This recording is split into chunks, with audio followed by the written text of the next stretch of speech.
अदनान को यकीन नहीं आ रहा, मैं भी अदनान को बता रहा था। एक ब्रेकिंग न्यूज है दोस्तों, बेहतरीन, लजीज, मेयारी, साफ सुथरा खाना इतनी कम कीमत पर कि आपको यकीन नहीं आएगा। चाय 1 रुपया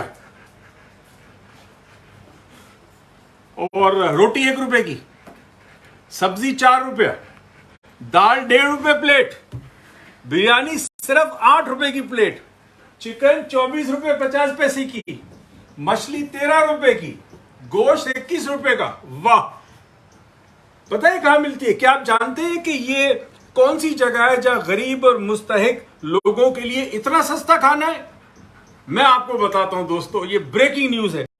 ये जगह पाकिस्तान की कौमी असेंबली की कैंटीन है, जहां पाकिस्तान के गरीब नुमाइंदे जो मुंतखब होकर असेंबली में जाते हैं, उनके लिए पाकिस्तान के अमीर अवाम के ऊपर टैक्स लगाकर उस टैक्स के पैसे से 1 रुपए में रोटी, 8 रुपए के अंदर बिरयानी दी जाती है।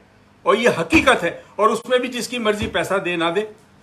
तो अब एक काम करें, आप चाहते ना खाना इतना सस्ता आपको मिले, तो सिर्फ एक काम करें, अगले इलेक्शन में खड़े हो, इलेक्शन लड़े, जीते, असेंबली में जाए और 1 रुपए की रोटी और 1 रुपए की चाय आपके लिए होगी। शुक्रिया। ये देख, शॉकिंग है।